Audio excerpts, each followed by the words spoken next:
Bill Nesson here yet? I doubt it. He just got an email yesterday. Okay, So, but we do got a quorum, that's a good thing. yes. My phone's down, do I want? Do you need what, pen? Pen. Yes. I don't think so. Okay. In other words, you want me to fill this out like ASAP? Before the end of the meeting, before you leave the building, please. Mr. Reed, you've been doing this too long. But keep on doing it. You sure? Yes. I don't need no more historical knowledge leading.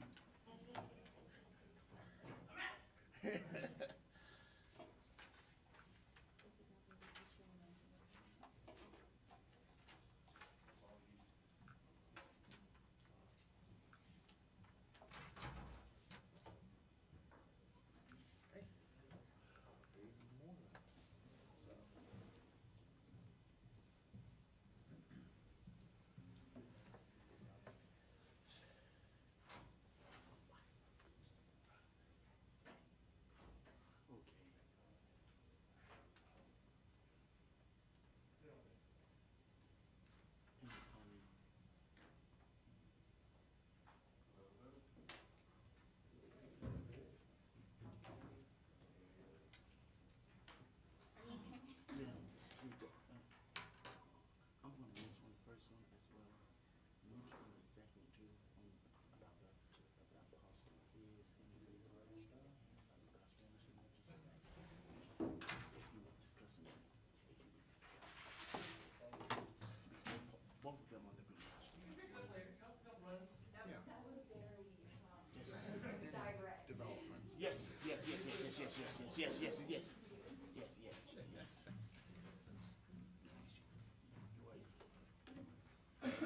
You know what to do with it. Yeah. Just to have this baby do it. Who's controlling what goes up on the screen? I do. Well then, when I speak, could you put up the 500-foot radius? The zoning map or the aerial? It's, Just put the 500-foot radius. Whatever's That's it. the- Yeah, Okay. that's it. that's all, thank you.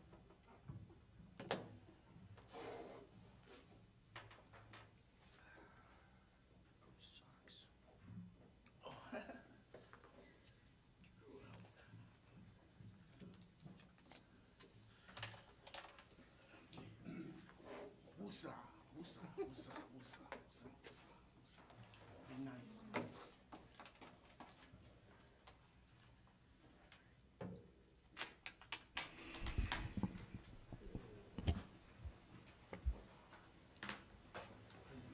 All right, good morning, everybody. Oh, this mic's working today. This meeting of the Escambia County Planning Board for November 7th, 2003 is hereby called to order with, we got 5 voting members present. We do have a quorum. This is a reminder to please turn off your cell phones and electronic devices, and if you could, please stand and join me in the Pledge of Allegiance.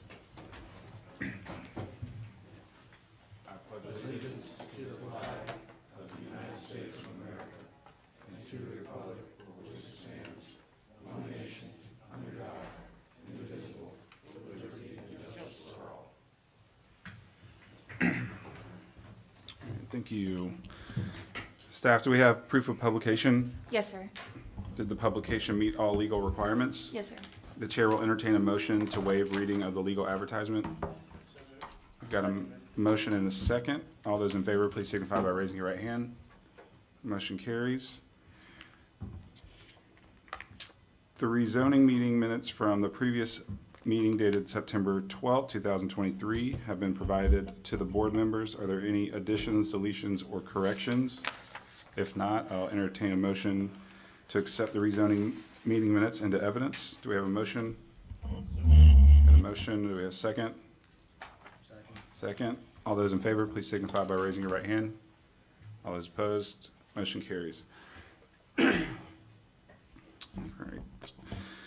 The rezoning hearing package for November 7th with findings of fact has been provided to the board members. The chair will entertain a motion to accept the rezoning hearing package with finding of fact and the legal advertisement into evidence. Do we have a motion? So moved. Do we have a second?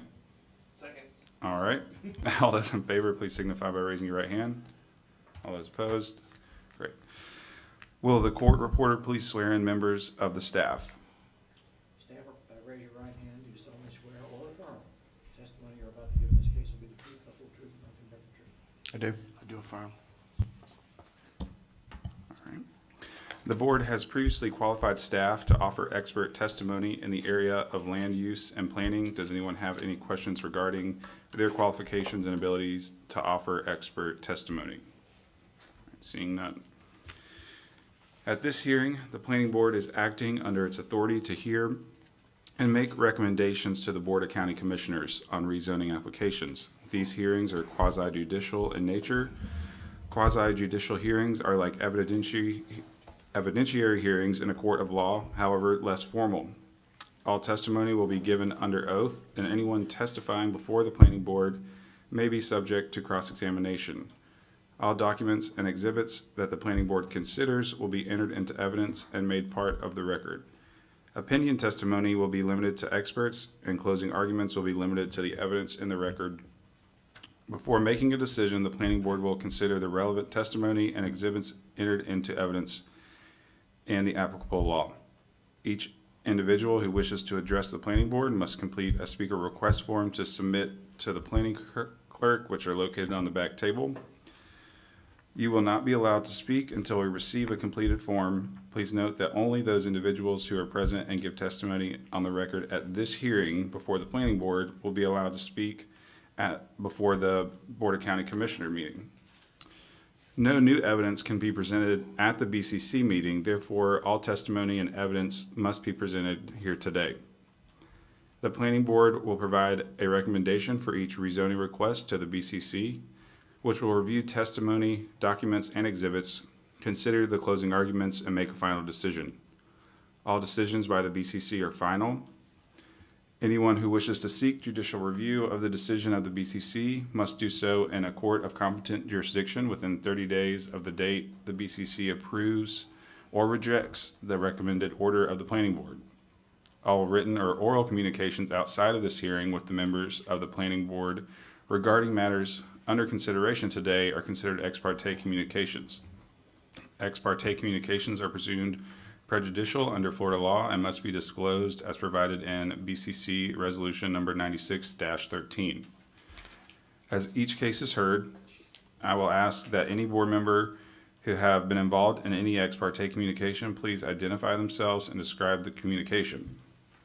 As required by Section 2-7.2 of the Escambia County Land Development Code, the Planning Board's recommendation to the BCC shall include consideration of the following 6 approval conditions.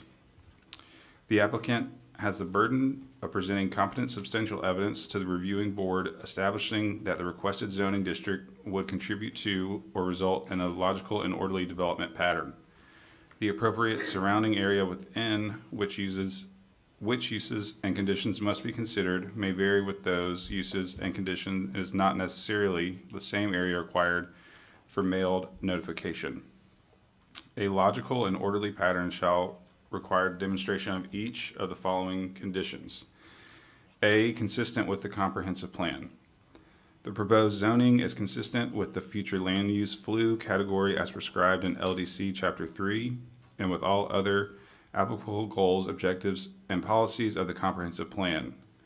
If the rezoning is required to properly enact a proposed FLU amendment transmitted for state agency review, the proposed zoning is consistent with the proposed FLU and conditional to its adoption. B, consistent with zoning district provisions.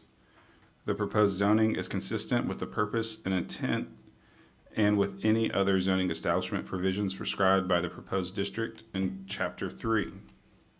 Compatible with surroundings.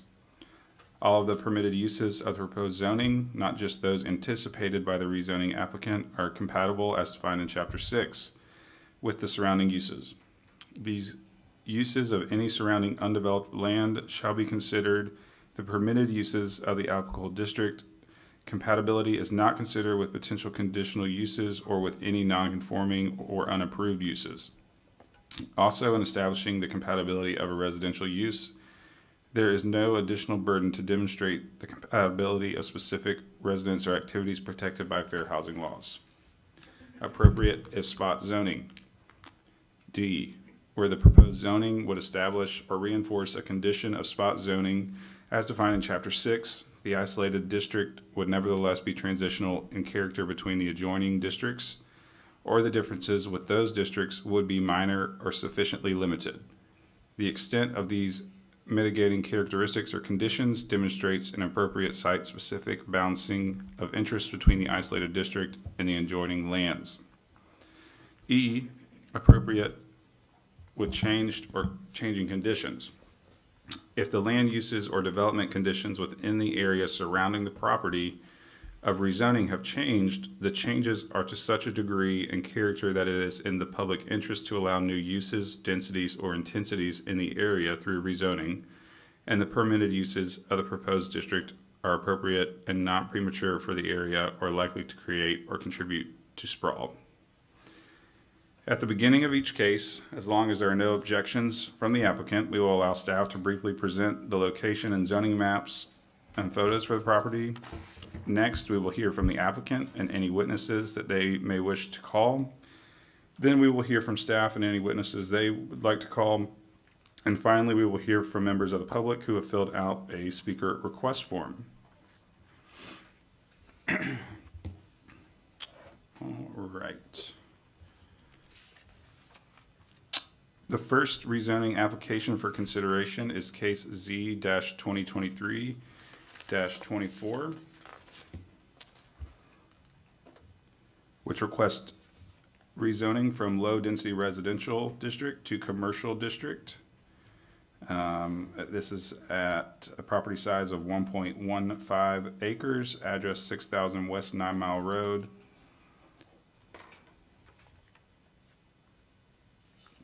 Members of the board, have there been any ex parte communication between you, the applicant, of the applicant's agents, attorneys, or witnesses with fellow planning board members or anyone from the general public prior to this hearing?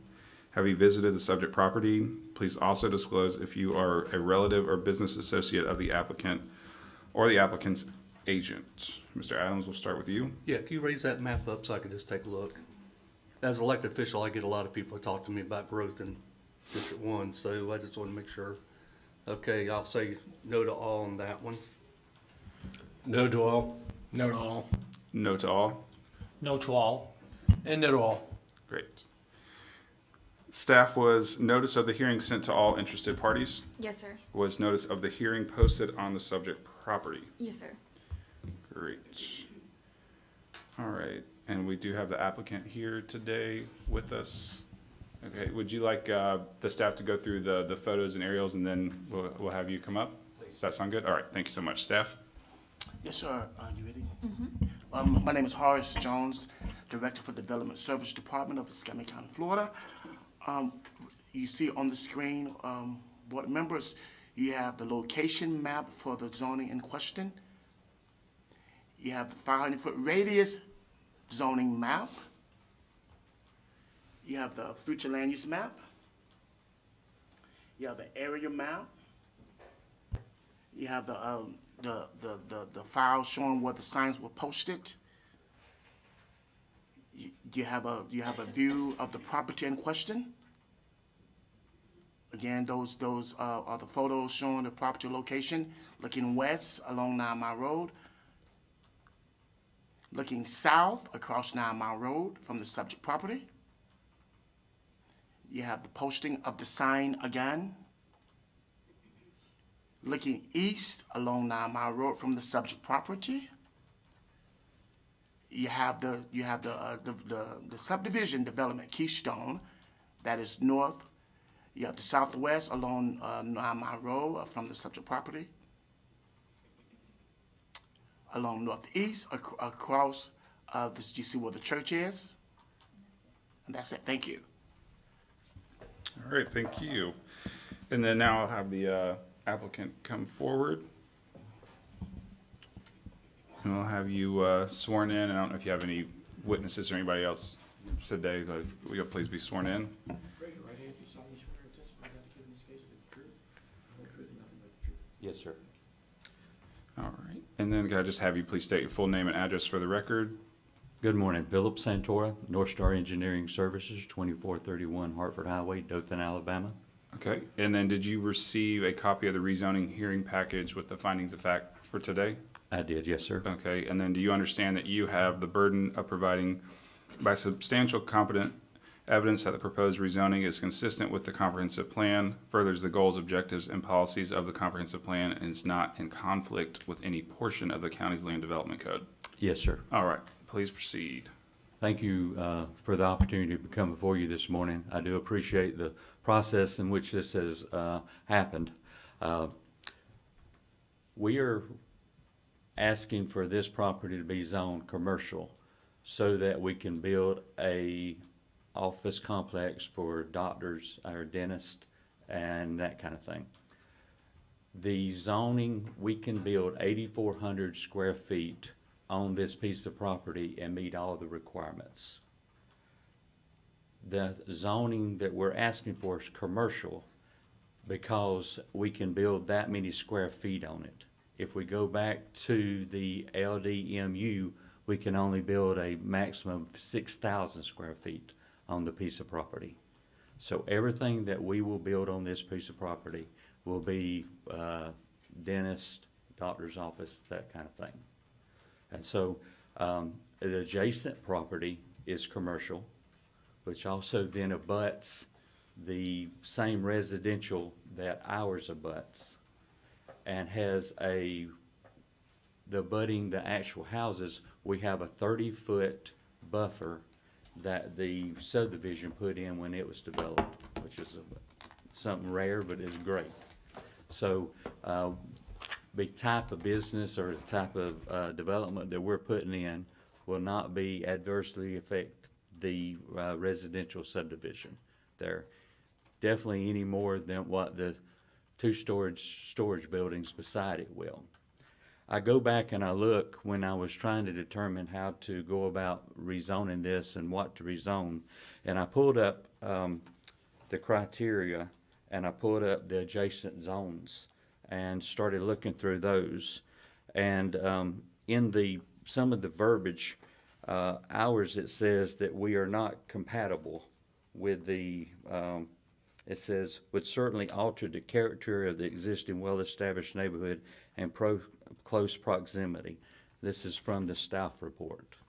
But I go back and I look at the staff report that was done for it was done in 2022, done for the storage building, and the words in it is, the request to rezone to commercial will allow for a range of commercial developments along the arterial roadway that could provide services to the neighboring subdivision. We believe that that's what we do and what we're trying to do here. I don't want to die on my sword, but at the same time, I want to give the greatest opportunity for this property to be used for what we want to use it for. We're not asking to go in there and put a service station. We're not asking to do anything that we believe will be detrimental. To go as far as, so that you understand, I will actually be the property owner. One of the property owners of the property that be developed. So to give some credence to what I'm saying is the reason I say that to you. And so I'm asking for it to be zoned commercial so that I can build the property out, still meeting the regulations of the zoning, at the same time definitely not trying to hurt the neighbors. That's not my purpose whatsoever. None of the buffers, none of the fences, none of that will be taken down. We'll come off the front road, won't be trying to do anything on the side road that enters their property.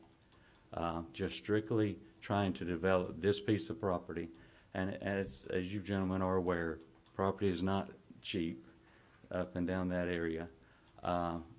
Doctors' offices and things like that are needed in that area, and a freestanding one we believe would be great. Now, going through this process today, I understand I speak now and then others speak after me. And I'm just a straight up guy. If I can't get the commercial, I need the other one. the other zoning, okay? But I'm telling you why I'm asking for the commercial and why I believe that is also not a detriment to what's gonna be around it. So, I appreciate your time. Mr. Chair, Yes, sir. that question, does this allow like a vape shop across that school or a liquor store or anything like that with the zoning?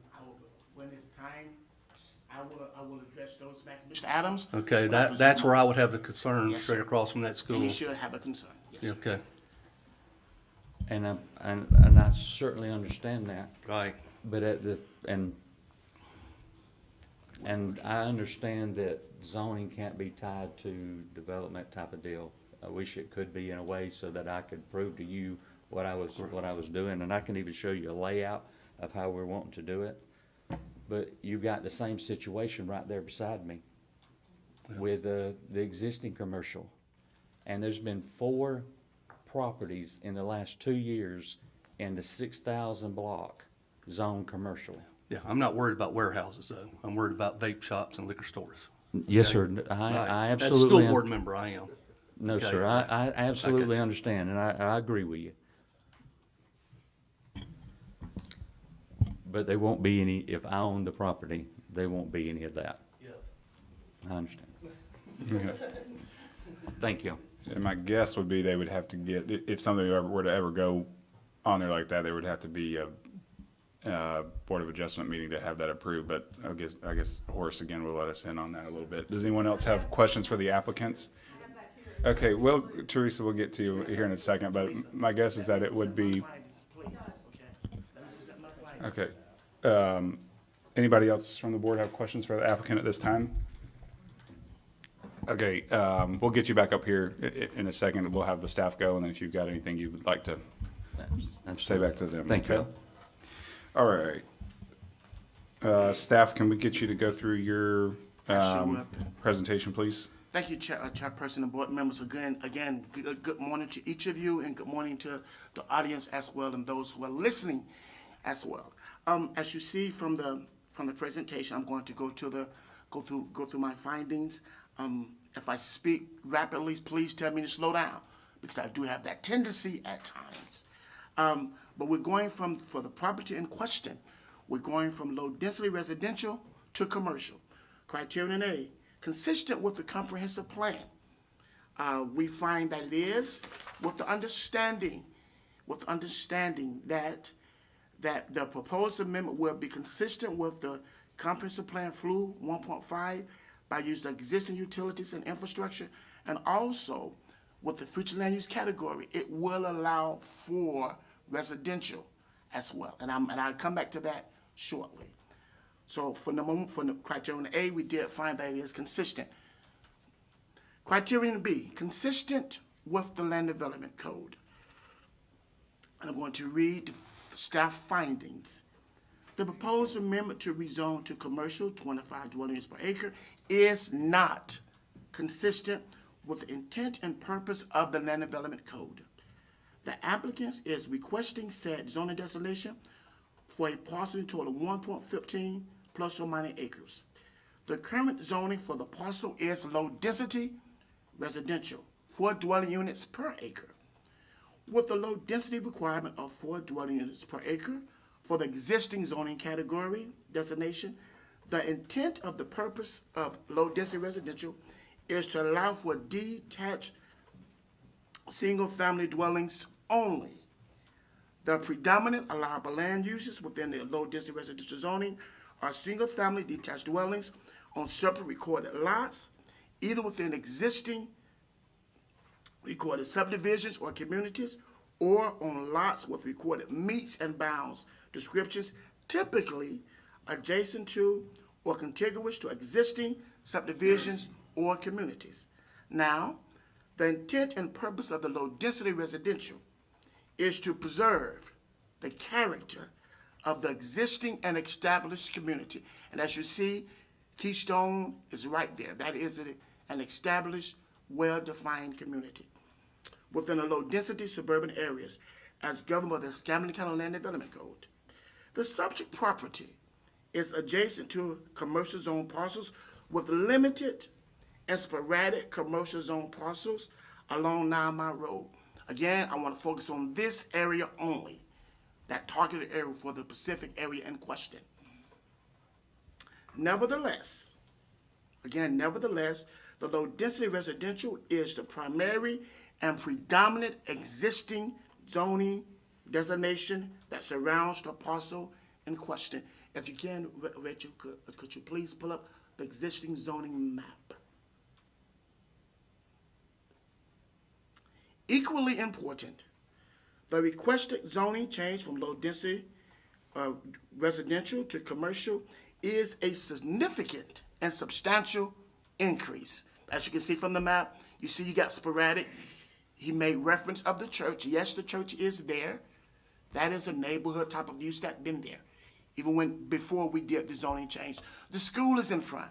That is a more or less neighborhood commercial type use. But you see where you do have sporadic, limited, very, very commercial. Now, just because we may have had that habit before, we do not want to continue that trend, because predominantly this area is low density residential, primarily low density residential.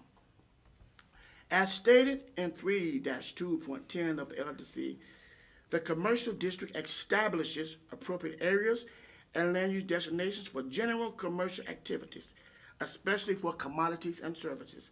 The primary intent of this district is to allow for more diverse and intense commercial uses.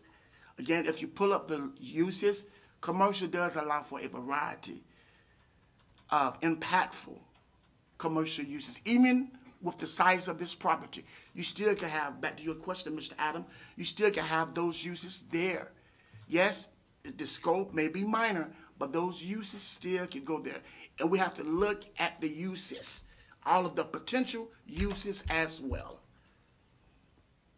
Furthermore, section 3.210F, rezoning to commercial, clearly states that the commercial district is appropriate to provide transitions between area zone or used as high-density mixed uses and area zone or used as heavy commercial light industry.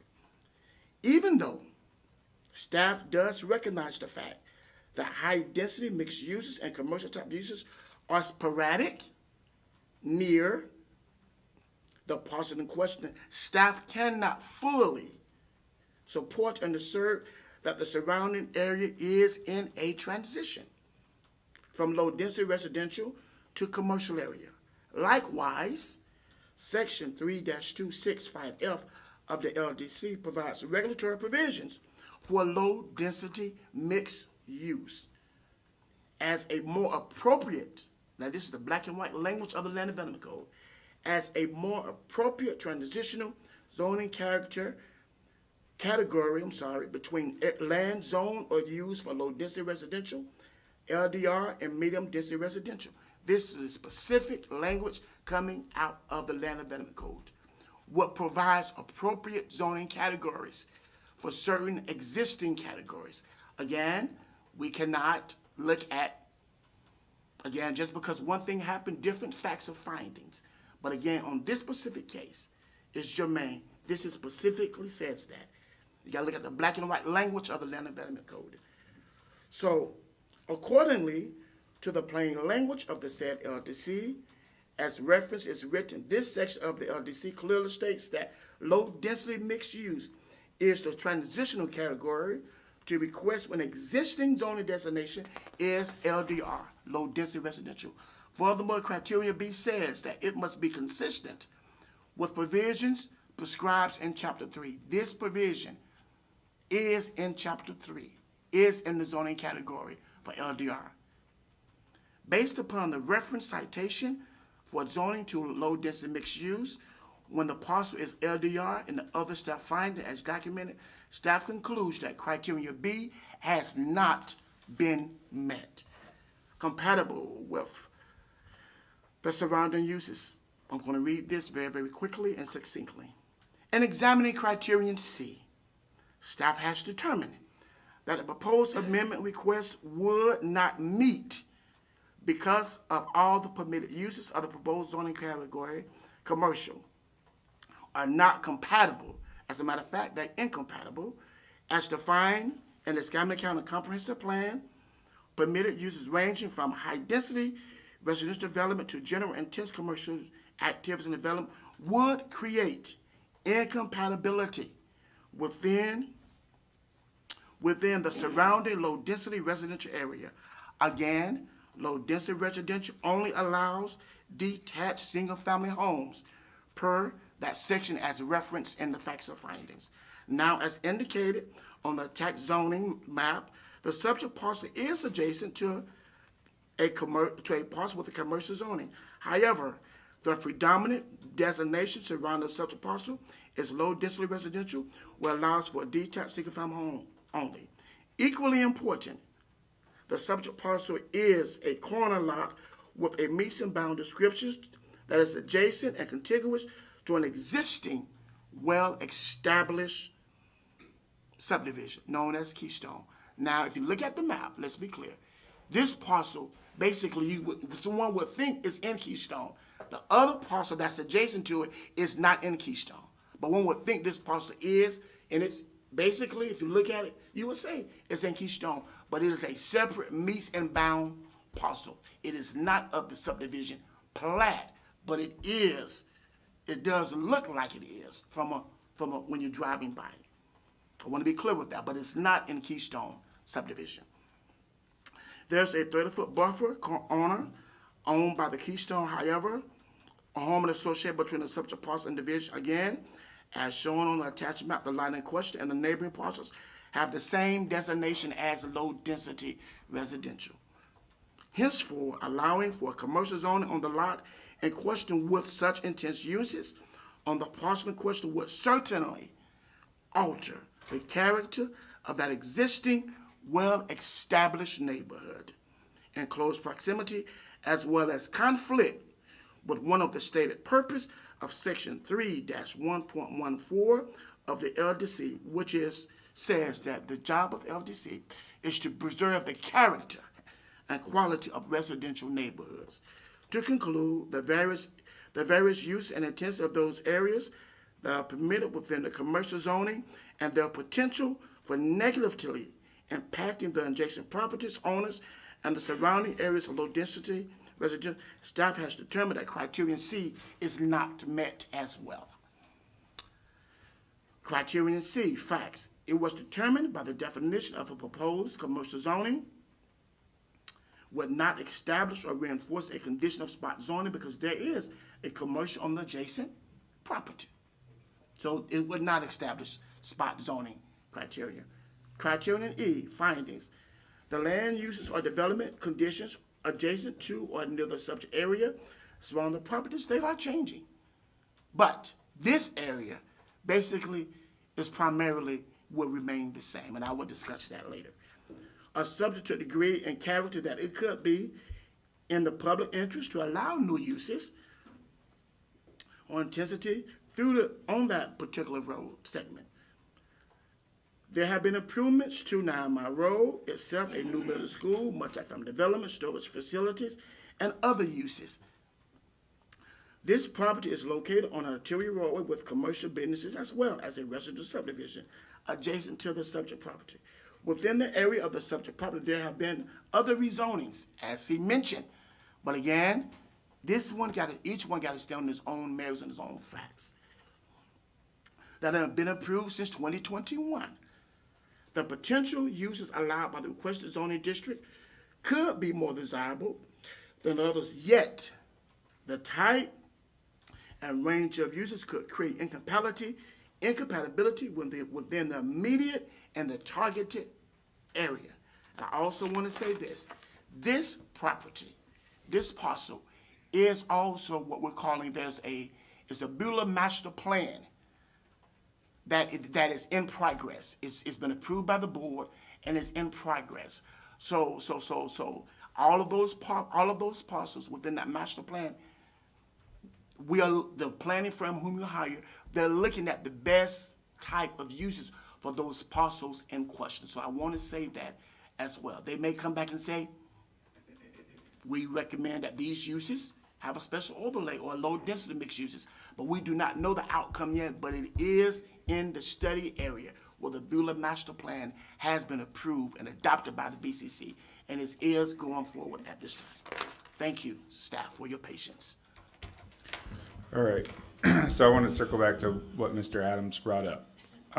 Being across from a school, if this parcel is commercial, are you saying that liquor stores and vape shops or whatever could go in without a BOA meeting? Is this outside the 500 feet walking wise? I'll let Mr. Drew answer Now that I this. see the map, it does look like because you'd have to go down to Rebel Road and across. So we have, we've been through this at the BOA with a nearby property that wanted to do, have alcohol Andrew Homer Development Services Department. Wanted to have on-premise consumption. It was outside the 1,000 feet because the walking distance to the nearest traffic control measures and crossing the street to even get to the school. It was out of the 1,000 feet.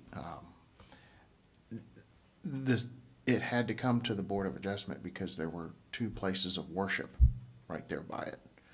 So that was the one for that. Now, a liquor store, any place that sells alcohol without consumption would not need to come through, as long as that measurement was still outside the 1,000 feet from the school boundary.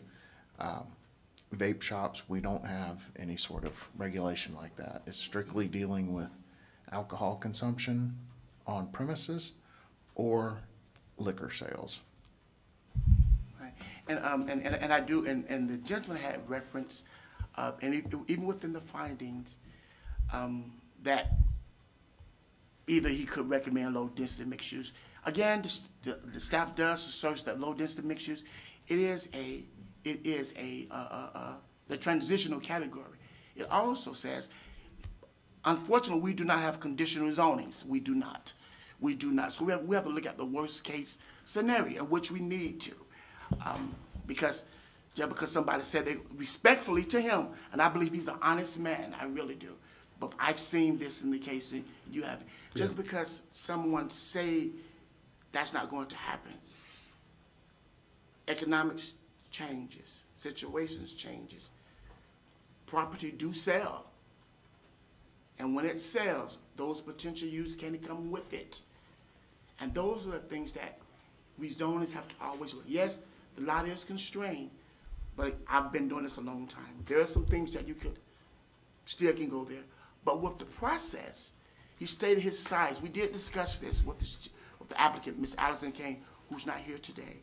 We did tell him that basically the low-density mixed use, if it need to go to that, there's a size requirement in which the BOA can look at that size requirement. That means that he can present his plans to the BOA, and those things can be looked at, and that's the size, those the uses, that would be basically associated with that property. So there is a process for him to go higher. To me, it's between 6,000 and 35,000 square feet. So, but it requires BOA if you want to go to low density mixed use. So that would give the community, the staff, a little bit of certainty on the type of uses that can go there. So I do want to bring that up because he did say that, and the staff finding has mentioned that as well. So let me just maybe clear some of the, Mr. Santoro, I mean, you may understand this, but just for the public, when we look at these cases, we've got to look at, okay, we know what you said you'd like to put here, right? And to Horace's case, we've got to look at anything that could go in as a commercial use on this piece of property, whether it's you as the owner or somebody in the year 2050, right? So, and typically you're not going to buy a piece of property and downzone it for the most part because you'd like to have the most uses you could have on there, right? So, and then Horace, what I'm hearing you say is if it was a LDMU rezoning, that he could then go, if it's 8,000 square feet he's trying to hit, you could then go to the BOA for, I would assume, a conditional use to up the square footage of the building that you wanted to put on the parcel. Yes, sir. If that is his type of use, he said, he mentioned, not me, he mentioned about a doctor's office, that would be retail services, retail uses. It says from the LDMU, section 3-2.6, of the current land development code, C, conditional uses, and Mr. Andrew Holmes, he's the deputy, he's over the BO, it says medium scale gross floor area, greater than 6,000 square feet, but no greater than 35,000. So that's what the conditional use approval. So if that's where he want to go, he could easily present those facts and basically get the communities to buy in, because the use is specifically specified with plans submitted, with his designs, and even if you have a pre-application for the DRC, all of those things can be submitted as evidence to the BOA. So Okay. that can sort of lock them in if that's. I gotcha. Did anybody else have questions for staff? I have 3 requests for staff. The first one is, could we see a list of permitted uses in commercial? Yes, you can. And my second is if we could call up the map to show the current uses of the properties surrounding. And then my third request is, what is the historical zoning of the commercial properties? The one to the left, I guess that'd be to the west, and the one to the south. And the one to the south is a school, correct me if I'm Yes, wrong. sir. Okay. Yes, sir. Yeah, I think it was like R6 or R4, which was neighborhood.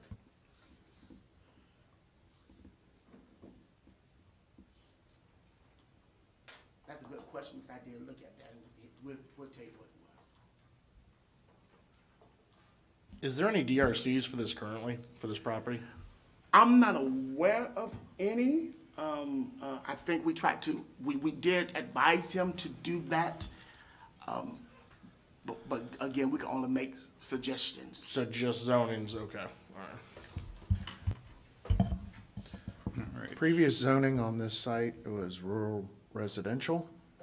The site to the west, the immediate west, was C1. And when was that rezoned to commercial? Was that when the big rezoning took place?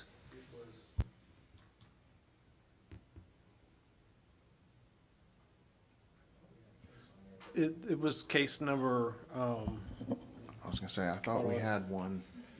it was 1/4 of 2022. That was recent. The mini warehouses, right? Yes. Yeah, mini warehouses.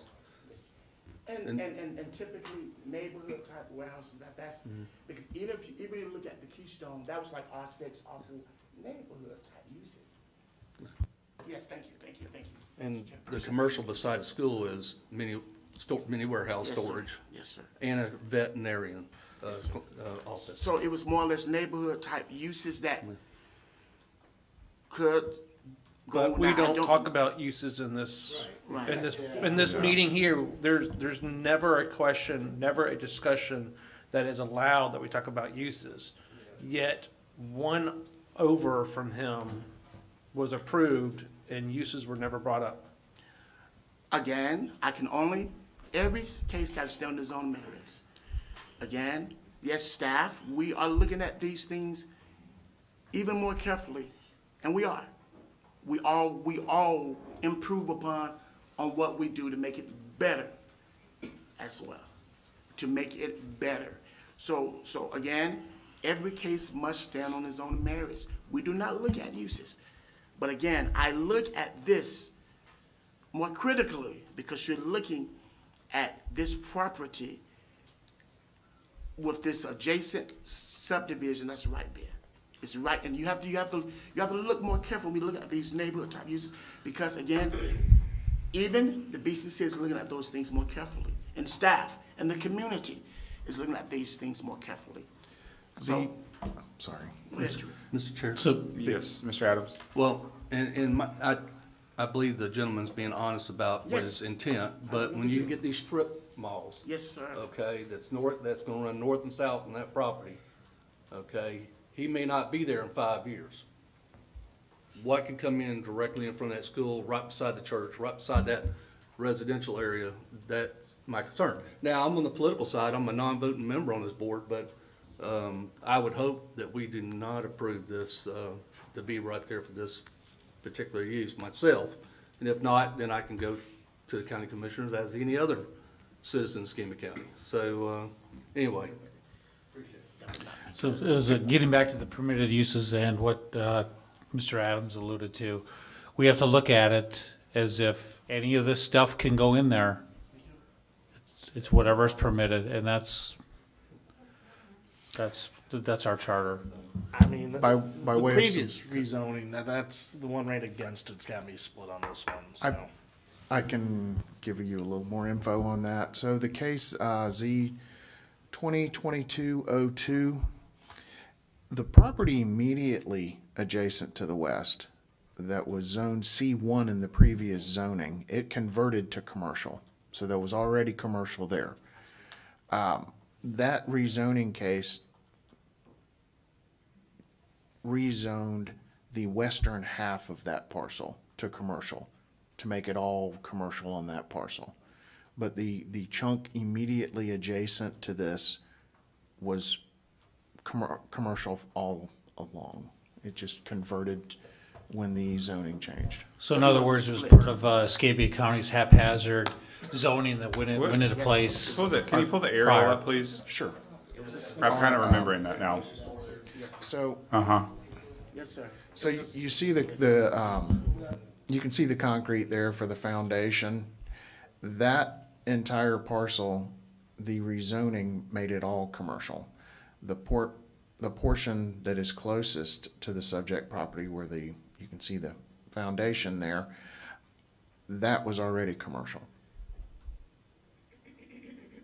I got you. So what you're saying is the part that's next to it that is not, right there, could go in with whatever the commercial says right now. It can go with a vape shop, and go in with liquor store, it can go with anything that we've already approved on, because we approved the western side to go commercial because the eastern side was already commercial. I believe it's all wanna mini point that out. warehouses now, the whole lot is mini warehouses. If you can pull up overhead map, that'll solve his issue there, because it's all warehouses now in their storage. Yes, this was a 2022 aerial early in the year, so there's a lot of things that have changed since then. And I do understand Mr. Reed's concern, I really do. However, when you have split zonings, those are a different set of circumstances as well.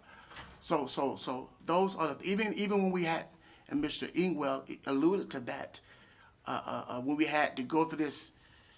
I think Jay was here, and Reed was here. We couldn't downzone properties. So some things we had to leave as is because of the rules of the law about downzoning. So that's why each one has to stand on its own merits, and the facts are different as it relates to split zonings. And unfortunately, we still have split zone properties because we have not been told to really remove all of them, because sometimes it will be down zoning, and that is another challenge that may have to have some lawyers to help us work out. Mr. Chair, I'm just gonna, a couple things in Horace's discussion. You know, we have this, I've said this almost every time, we're gonna have this situation over and over and over. And it's not just because of a haphazard, we had to do something. We did it. Look at Gulf Beach Highway. There are strips that are commercial for whatever reason, and then right next to it residential. I've been in here, I've tried to get a zoning change and was denied a zoning change. Yes. For the exact same thing. But I would just differ in, this to me reminds me of Milestone. Again, picturing what could be there, but we speak out of two sides of our mouth. Oh, let's not talk about what's there. We can't. But yet we're talking about, oh, those are just mini storage, that's okay. But if that guy goes bankrupt and sells it tomorrow, next 5 years from now, we could be looking at the same issue. So I don't know that we're, safeguarding ourselves from that so much. Let me ask you, if the LDMU process, what's it going to cost him to go to the board? And because he's already spent money, and I'm thinking of the person who owns that piece of property. I'd be mad because I want to sell it for its highest and best use. And that's the thing, though. But that's the thing, though, Mr. Powell, that we have to look at respectfully. We just can't look at economics. I mean, that the code is what the code says. the black and white language of the land development codes is that what says. We have to present the facts. You all can make your own decision, but the code is what we have to go by. Again, we cannot, again, just because a strip commercial pattern may have been in the past, but was it still sound and smart planning? Those are things that we have to look at, smart planning principles, and that is what we are attached to do as we constantly learn. The more we learn, the better we become. Just like each and every, we grow daily. Now you made a comment about what we have done in the past, and just because we may have done something in the past, do we want to perpetuate something that may not have been done correctly, like you mentioned, Gulf Beach Highway? So those are the things we have to look at. Now, back to the LDMU. If that is the case, staff would gladly work with the gentleman. Can I commit to say that we're going to do such and such a thing? Again, staff will work with the gentleman. We had discussions, but again, we cannot make people do. We could just strongly advise. But again, staff would definitely. The LDMU could be better fitting, especially with this targeted area. Again, this targeted area. And although you have a lot of development going along Beulah, all of it still is not going towards commercial either. That's why we have certain plans coming in place. So we have to look at. So I would definitely, we would look at him. It's tough. Look, I'm not throwing rocks. It's easy Yes, to sir. say in hindsight, well, why did we just throw that out there? We weren't here, and Yes, it was sir. a difficult task, and oh, by the way, you can't downzone anybody ever. Now, I get it, so that's hard. But I gotta say, I don't see anybody building this and convincing the Keystone folks to let me put, doesn't make economic sense for, to make it part of the subdivision. I don't see any say, oh, okay, I'll do, a low density, I'll build something residential there. That's not gonna happen. And we all see what's happening on 9 Mile Road. The overlay district won't say you can't have X, Y, and Z. It'll tell you what X, Y, and Z has to look like. No. But that's, at least in Perdido's overlay, it's how you can describe what it's gonna be like, but we can't go against the zoning if it's commercial or if it's low-density residential. But look at what's there. I mean, it's obviously changed, and I'm not fighting for or against. I'm just saying, to me, it looks like a milestone at the beginning, again, in my mind, what it could be.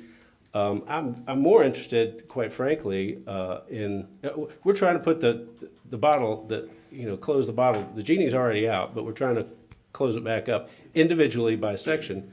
So I'm more interested to find out what the neighbors have to say. Reed, you have something real quick? Yeah, just real quick. It's gonna come to- So I'm looking at the case file from Z 2022-02. It was not a split zoning. The commercial, and if you want to pull it up on the screen so we can clarify, what I'm saying is the case file. The commercial zoning was 2 properties. The western portion was a secondary property. It was on its own. That was LDR.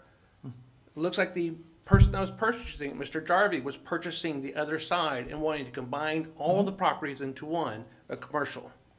But it was not a split zoning at that point in time. It shows here that it was its own piece of property. Correct. Correct, He combined them later. He wanted to have the Right, same but zoning. I just want to on make the sure whole. they clarify that this property was not a split zone. That is correct. Correct. You are correct, Mr. Reed, but it was adjacent to, and it was contiguous. And when the owner did that. And when this he is bought them- adjacent to and contiguous. I agree, yes. All right. So this time, we're going to hear from members of the public that have signed up to speak. Please note that the planning board bases its decision on the approval conditions and expectations described in section 2-7.2 of the Land Development Code. So please accordingly gear your testimony towards those conditions and exceptions. Please note that only those individuals who are present and give testimony on the record at this hearing before the planning board will be allowed to speak at the subsequent hearing before the BCC. All right, I've got Stephen, is it McNall or McNair? Yes, sir. If you'll just please come forward and say your first and last name and address for the record and be sworn in. Stephen McNair, 6230 West 9 Mile Road. Really, I thought this was another piece of property. I thought it was property right in front of my house. So, you know, I'm against.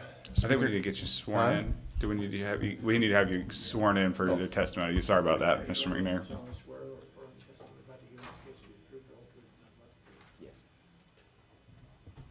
truth? Yes. Okay, continue. I'm a lifelong resident of Beulah.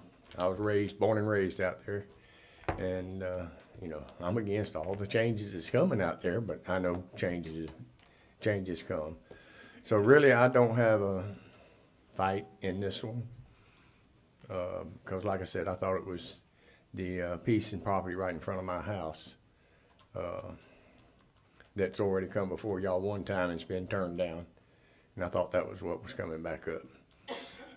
Okay, so were you looking at maybe one of the other cases we had today? Or it was just, you just thought it was a different piece of property? I thought it was a different piece Oh, of okay, property. I got you. All right. Thank you.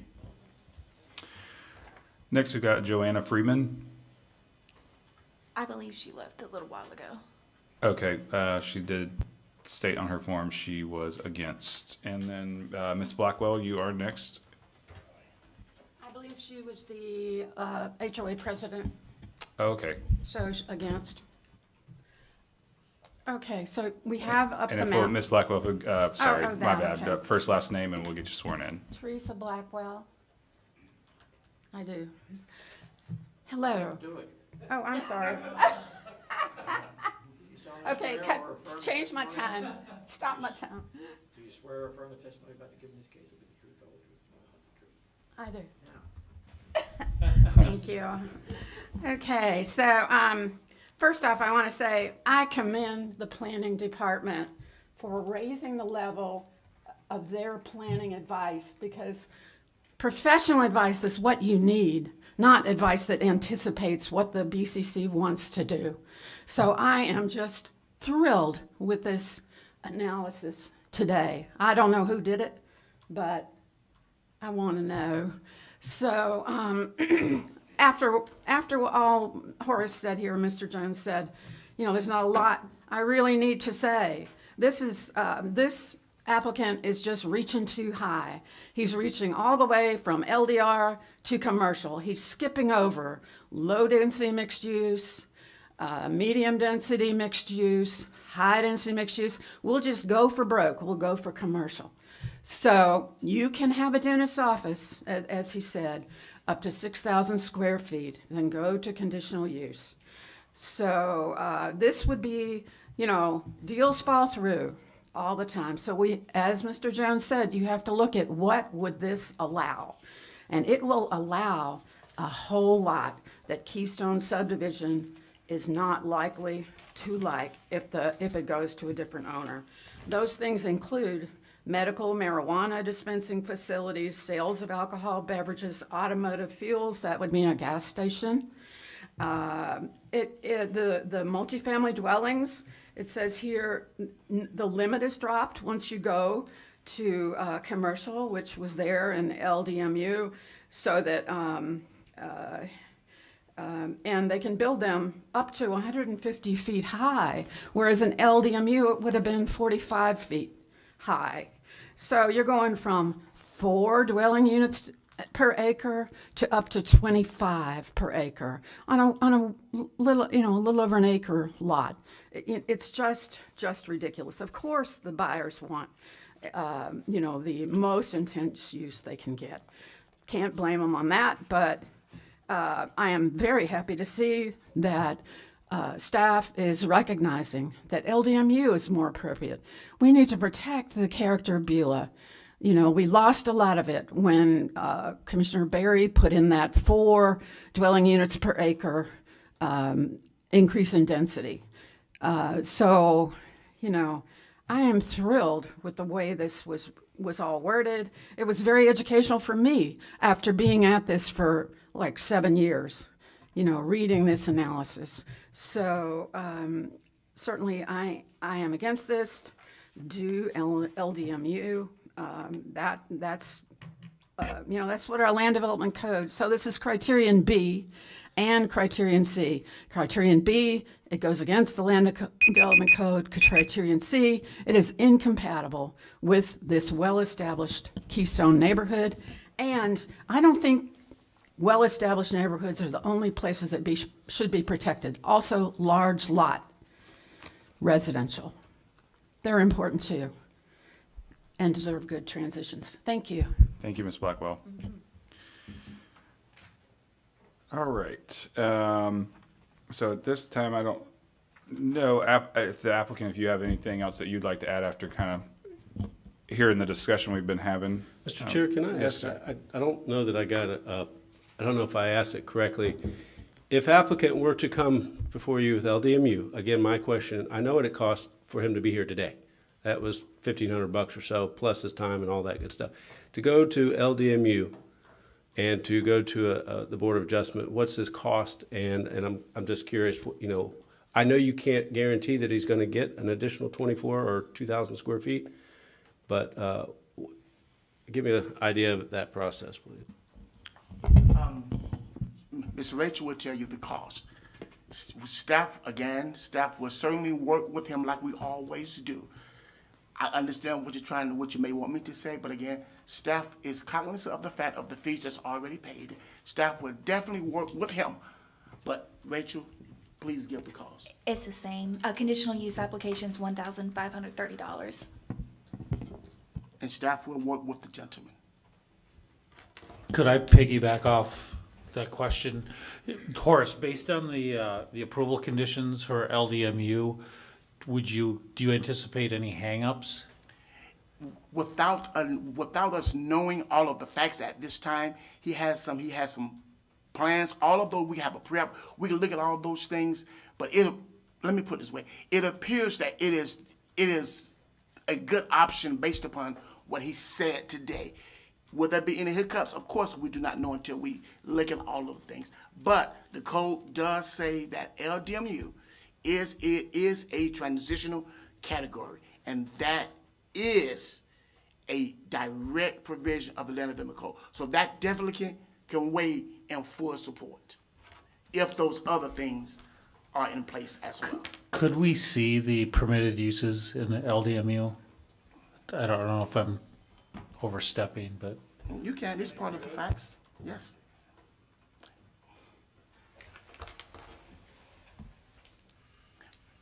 Ms. Rachel, could you please pull those up, please, so that everyone can see them?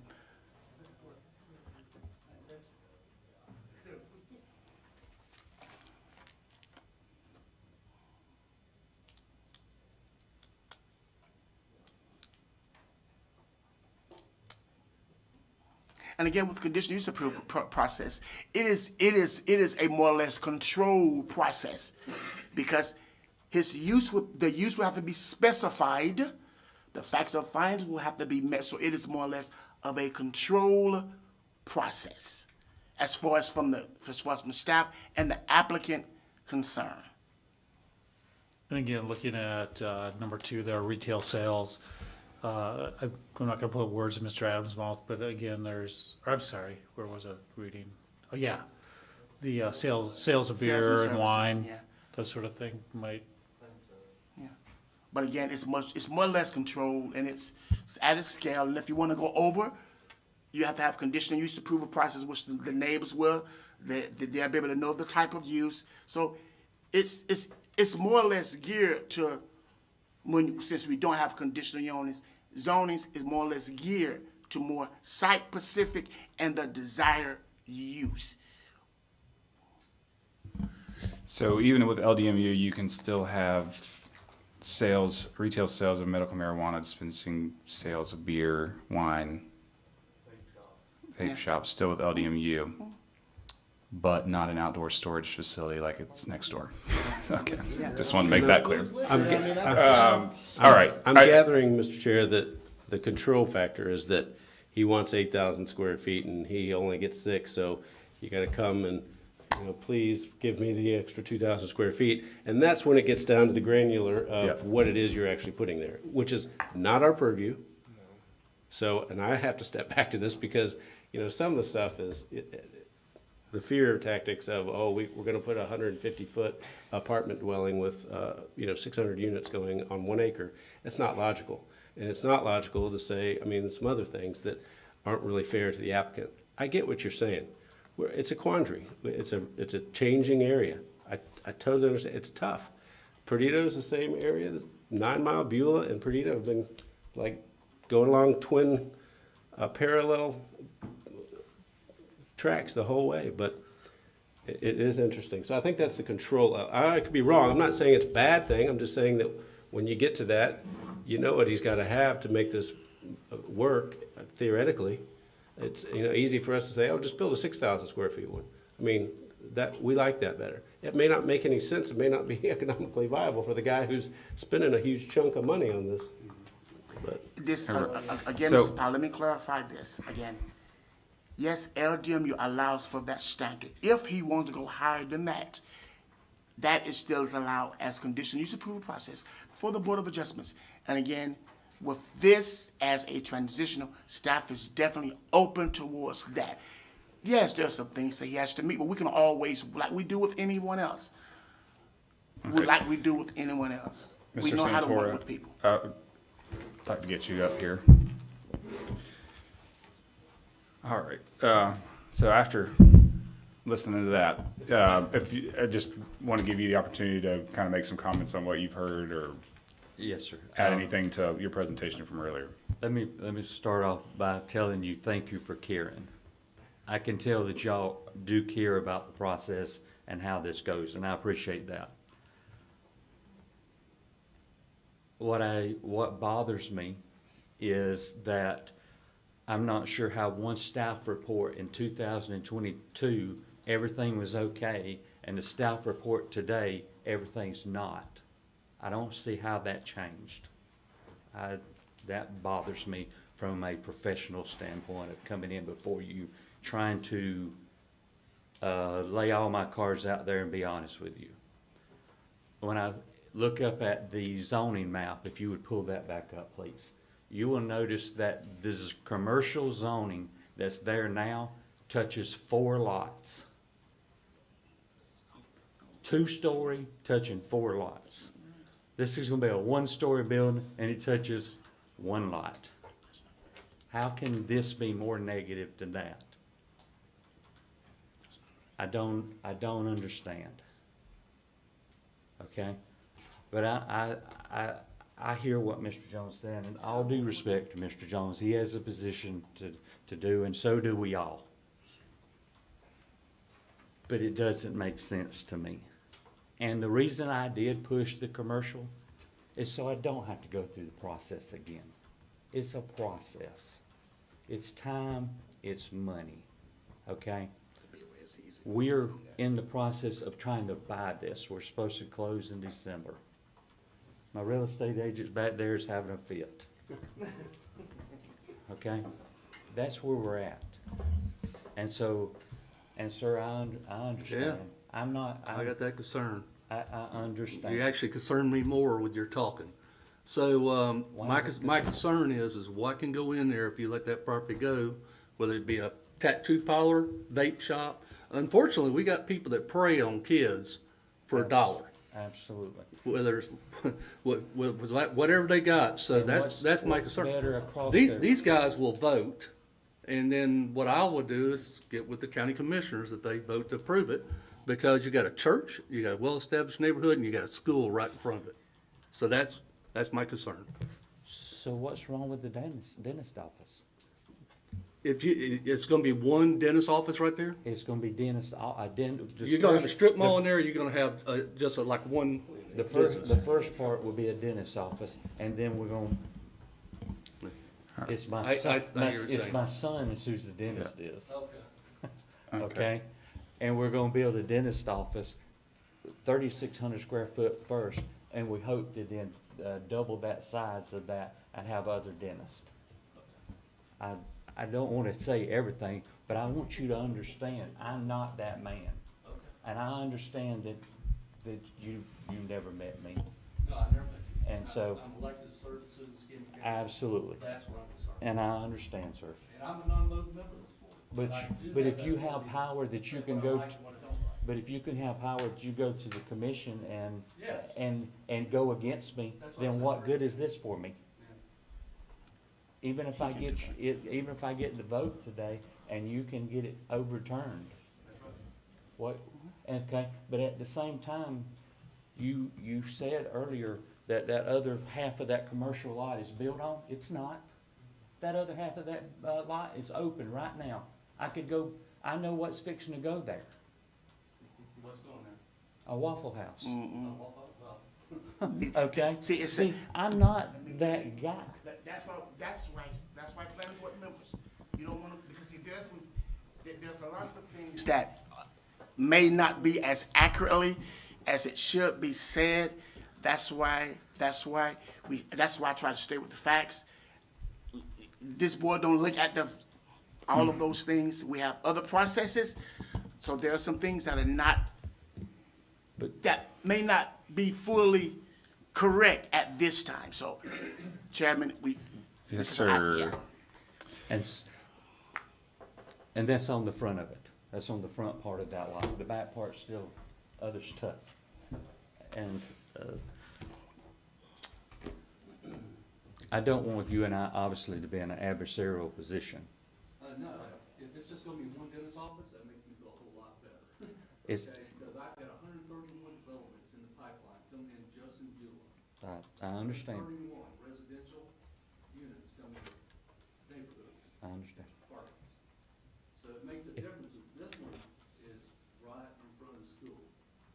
That's where I'm gonna be concerned all the way. I understand, but sir, that at other properties, it's not, I have to be right in front of the school. And so, but I don't wanna mislead you. Right here in this location, we did on these 3 pieces of property to the west, there was concerns about whether a liquor store would come in.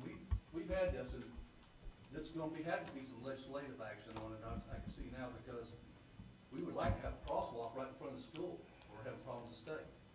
Yes. Because there's not a crosswalk right in front of that school, you gotta use the path all the way down to Beulah Road, back across, and then that way.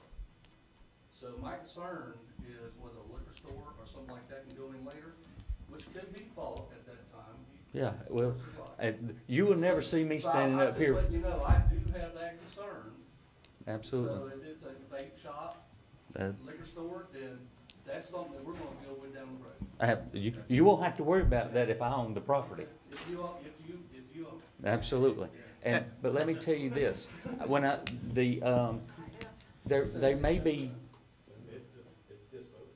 And I see how you're looking at it earlier, okay, but I'm in a different place than you are. they may be a dentist's office, an endodontist office, and another type of Yeah. dentist or something like that. I don't wanna. Yes, sir. I don't want Okay, him- let's, all right, hold on, everybody. This is turn into a rodeo. All right. At this time, do you have anything else you would like to add to your Yes. case? I want the commercial, but if I can't have the commercial, I will fall back to the other and then come back through the process. I don't wanna die on my sword. All right. Mr. But- Chair, how does he But I feel like that's convey not that? correct. He can just, he can do it. So he doesn't have to come through this again? Mr. Walker, as I said before, Mr. Powell, as I said before, I'm sorry. There is a process. Staff will work with him like we always do, Mr. Powell.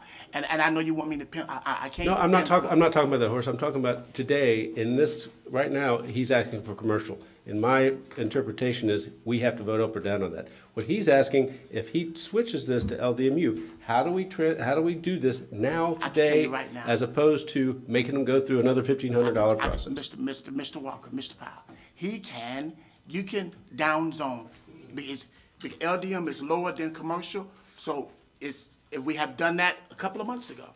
So he can ask for LDMU right now, and the board can consider it. And all of the public notification processes he just proceed to the BCC for the final recommendation. We have done that in the past. Because it's a step down in zoning, not Absolutely. up. Correct. All right. Okay, so this time, Board, does anyone have anything to add to this or have, You know, I mean, with that previous commercial one, and I mean, I get the whole logic here and see the other staff findings too as well. I mean, it is one that's going to be mired politically too. You're in that season. I think that's your best option to go that route. If I was up in that same situation, but yeah, this one I'm split every which way. And this, Jay, this is your district, man. So I mean, you take the bad on this one. Horace, there was the property, Ms. Bush actually represented the owner.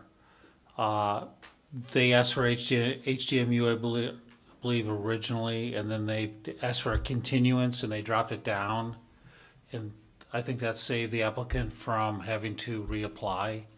Is that what we're getting at here? I think Horace is saying Kind of- we can approve an LDMU today. We can do the whole.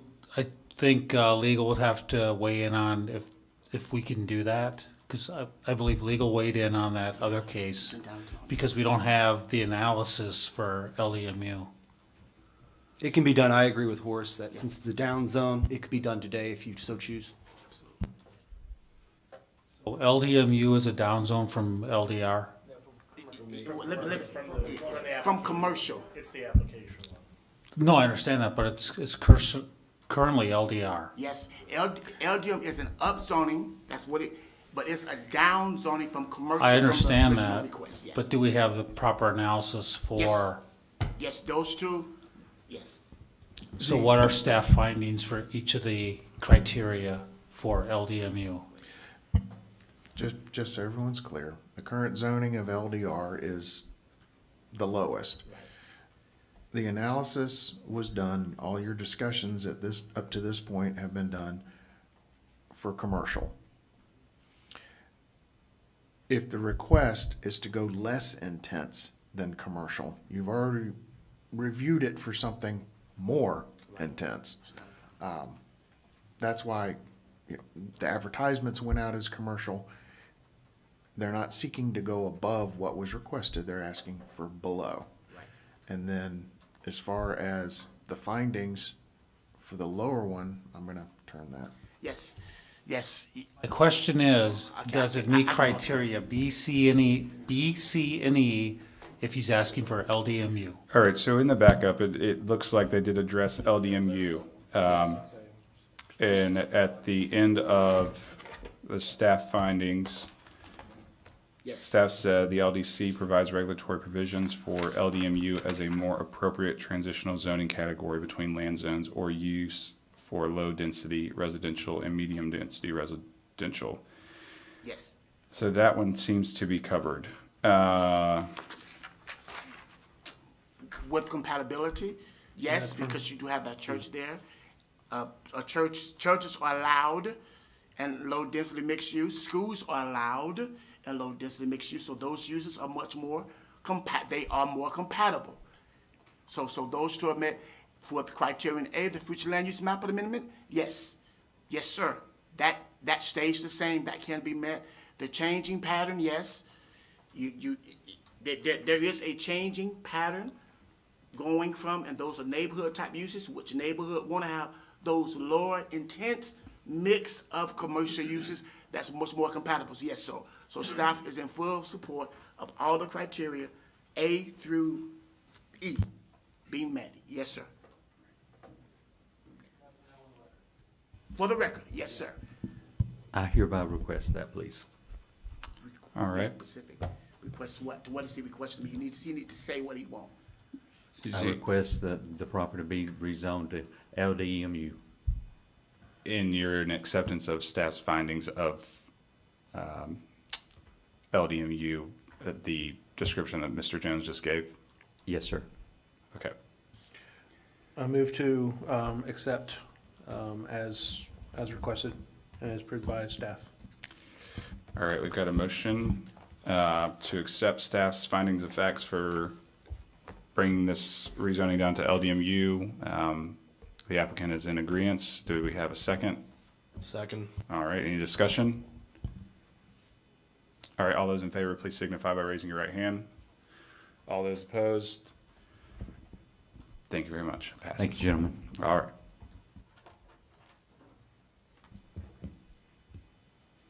All righty. So we will move on to our next case. Let me get my...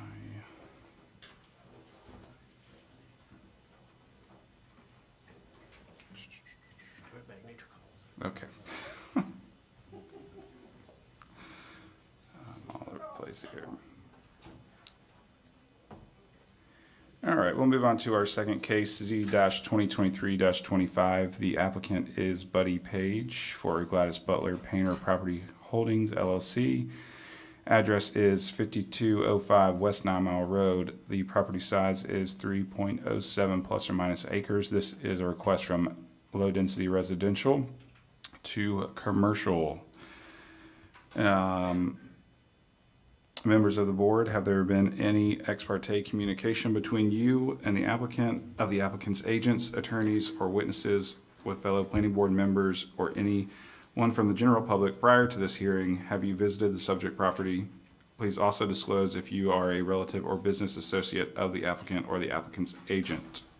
Mr. Adams? No to all, and I drive by that property almost every day. All right. No to all. All right. Chair, no to all. No to all. Not at all. All right, and then we will get our remaining planning board member when he steps back in. All right, Mr. Page, are you good with staff going over the maps and photographs? Great, staff, if you could go ahead and go over those. Absolutely. Andrew Holmer, Escambia County Development Services Department. What we have here, this is Z 2023-25. This is the location map showing the parcel on the south side of 9 Mile Road to the east of Beulah. The 500-foot radius map showing the zoning on site is LDR. You can see to the north side of 9 Mile Road different zoning districts than you're normally seeing. That is OLF 8. And those districts are specific to that project. The future land use for the site is mixed use suburban. Aerial map of the site. This is the 2022 aerial map. The large wooded parcel that you see there to the west is now under construction. It's going to be I believe 9 3-story apartment buildings going in there. To the north, again, you can see OLF 8 is directly across 9 Mile. And also, interestingly, to the east, you see a Florida Power substation. This is the sign that was posted on site. This is looking south into the subject property. This is another view looking south to the property. This is looking north across 9 Mile. This is looking to that under construction apartment complex to the west. That is looking down 9 Mile to the west. And that concludes the photos. All right, thank you very much. Mr. Page, would you please come forward and be sworn in? And please state your full name and address for the record.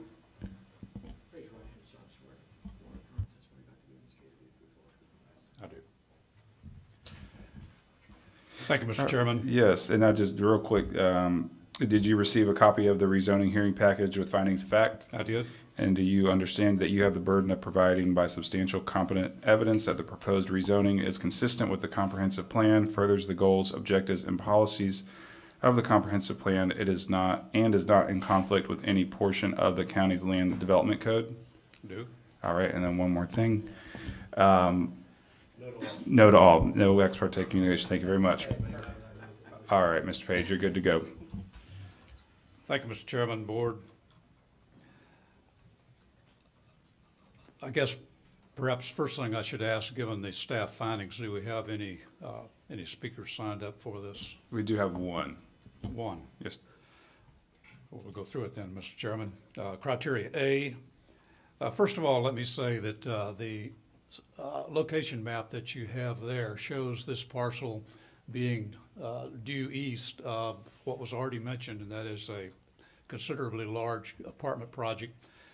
And if you notice where the LDR is written on that map, there are 6 pieces there that were generally, way back in the day, the same size, each one of them right at 3 acres. The owner of all of that property divided that up into that acreage and divided it among his children.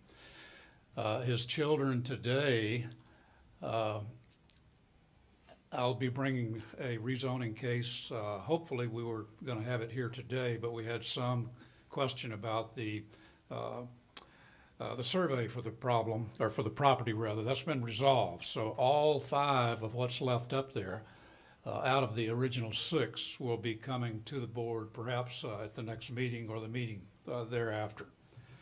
And it'll be asking for the same type of zoning category. Mr. Chairman, under criteria A, consistency with the comprehensive plan, the staff finds that it is consistent under their findings statement. Under criteria B, consistency with the land development code, a similar finding that it was or is, the request is considered consistent, excuse me, with that as well. Under criteria C, compatibility with surrounding areas, I think you saw in some of the photography that it's across the street from Navy Federal, whatever project and zoning that you can see up here. I'm not familiar with some of those categories just yet. But to the east, it's bounded by a considerably large Gulf Power facility. I'm not sure what that is, other than it's an electrical use of some type. Under criteria C, then, it would be, the staff finds that it would be compatible with the surrounding uses, given what we've described as far as the adjacent uses close by. Under criteria D, the appropriate for spot zoning, the staff found under their findings statement at the end that it would not establish or reinforce a condition of spot zoning. And then under criteria E, in conclusion, the findings show that that area, as we all are very familiar, it is changing. And that's generally a statement for E if it's in an area of that type. The only thing I would add to all of this probably would be the statement in here that the under B, it says the 3.07 acres of property is on a minor arterial road. 9 Mile Road, with everything they've done to it since then, is no longer a minor arterial. I would suggest probably a major arterial would be a better category for that. Well, Mr. Chairman, we agree with all of the staff's findings, and if we had no speakers here, I would offer to adopt the staff findings and conclude this at that point. But I understand we have a speaker, so that concludes my comments. All right, thank you so much. Does anybody have any questions for the applicant? All right, thank you so much. We'll be back with you. Staff, do you want to run through your presentation? Yes, sir. Will do. And the 9 Mile Road classification, the DOT still has it as a minor arterial is the classification on that. All right, findings for case Z 2023-25. As to the first criteria, which is consistency with the comprehensive plan.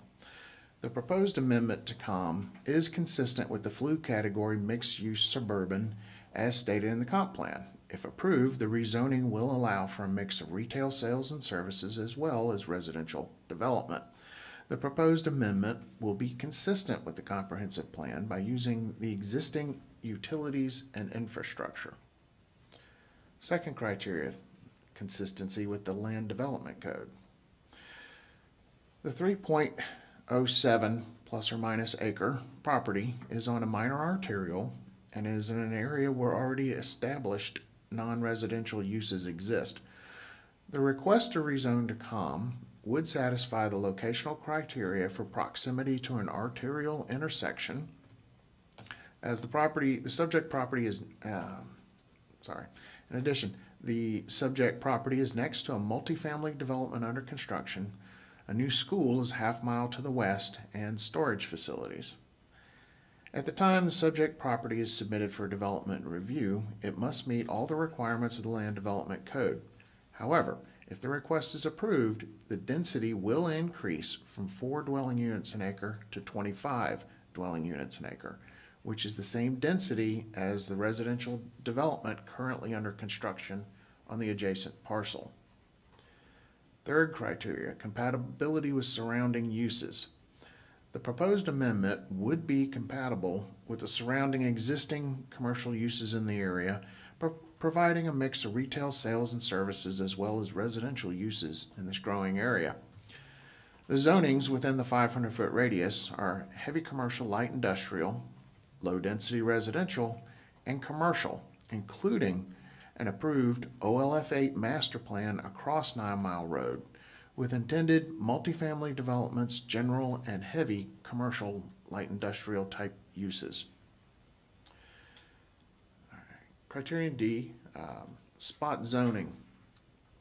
It was determined that by definition, the proposed COM zoning would not establish or reinforce a condition of spot zoning because there is commercial on the adjacent property.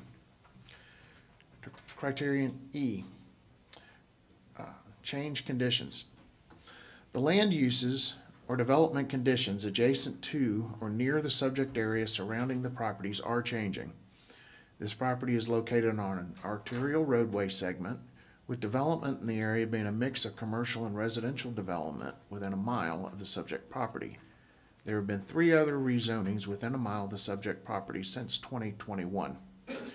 The request for commercial zoning and potential uses allowed by the requested zoning district would be compatible with the development patterns, although the change in zoning will increase the density from 4 units an acre to 25 units an acre. That concludes the staff's written findings. As to a couple of additional points, can you bring up the zoning map again, please? Thank you. There is a very narrow piece of the parcel to the south that runs up against the west side of this. Those are all those flag lots that Mr. Page was speaking of as coming in potentially for rezoning as well. When we look at cases, we look at the total of the surrounding activities.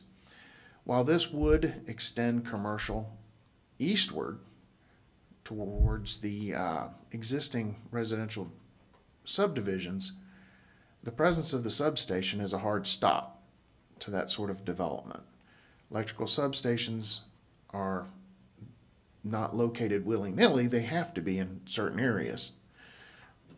Together with the intensity we know is coming to the approved master plan across the road, the compatibility issue of this trending eastward is resolved in our opinion.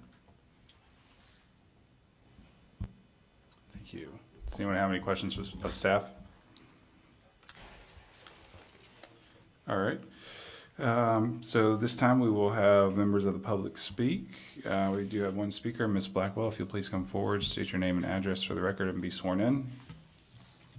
You were previously sworn, go ahead. Hello again.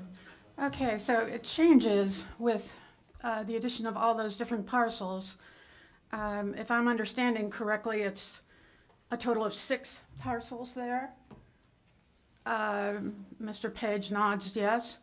And so what I would say is that development across on OLF8, part of that is the wetlands, it's civic zone space on the west. Then it becomes more residential and then commercial, that bright blue. So no light industrial, that's to be way north and to the east, just to clarify that.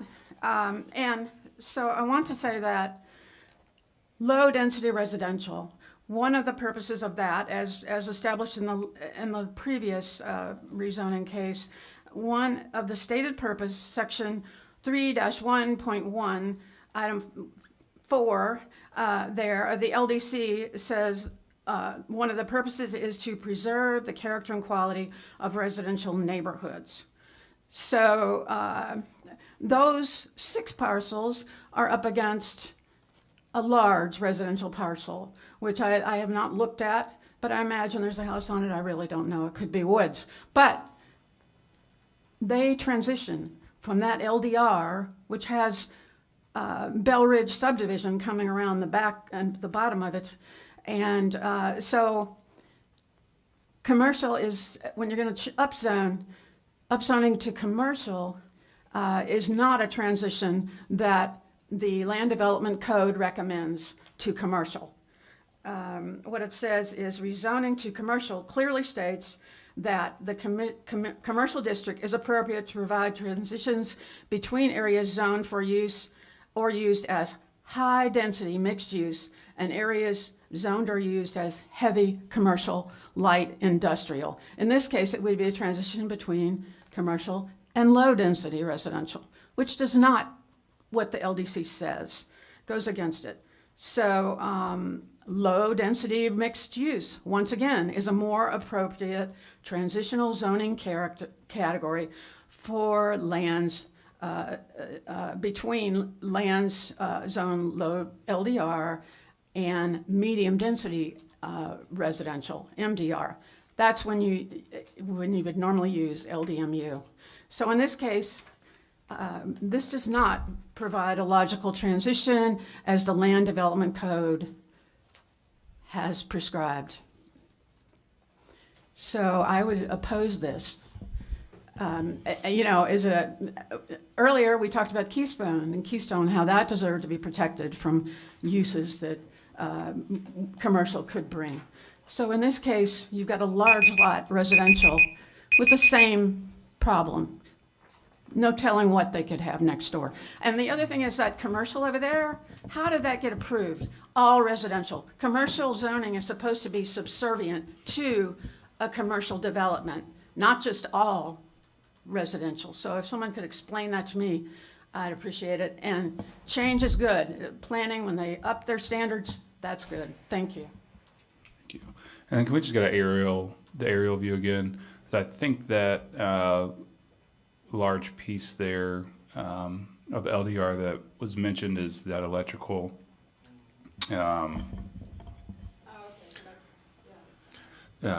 Correct. Florida Power owns 2 parcels. There's one that is of this same size. The other one extends much farther to the south. Okay. Gulf Power is your buffer between the proposed commercial and the residential area. To the south portion of that Gulf Power parcel is swamp. And once again, we're not addressing the possibility of these adjacent parcels coming in. We're strictly speaking on this one parcel. Yes. Drew, can you can confirm that that substation is zoned LDR? It is zoned LDR. Electrical substations, state of Florida, there's quite a bit of leeway as to where they can place their substations because they have to be, they're spatially oriented. So it's not like we could come along and say, no, you have to move that. It has to be there because that's where it has to be. Looks like it's on the second parcel to the east. It looks like it's Yes. on that. So Gulf Power owns those 2 parcels? Yes, sir. Oh, Both of gotcha. those that you see the gravel pad touching. Thank you. All right. And Mr. Page, did you have anything else you'd like to add? You do not? Mr. Okay. Chairman, Yep. there was a question about how the parcels to the west were zoned commercial. Previous zoning was C1. They converted over to commercial. Okay, thank you for that. All right, board members, is there any further questions for the applicant or staff? If not, I'll entertain a motion. I move to approve, as staff findings. All right, we've got a motion. Do we have a second?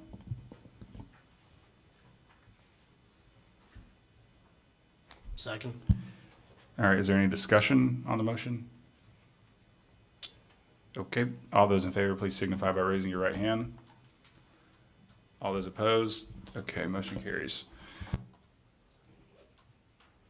All right, that's the end of all the cases we had today for the rezoning. So we will adjourn that meeting and go into our regular planning board meeting.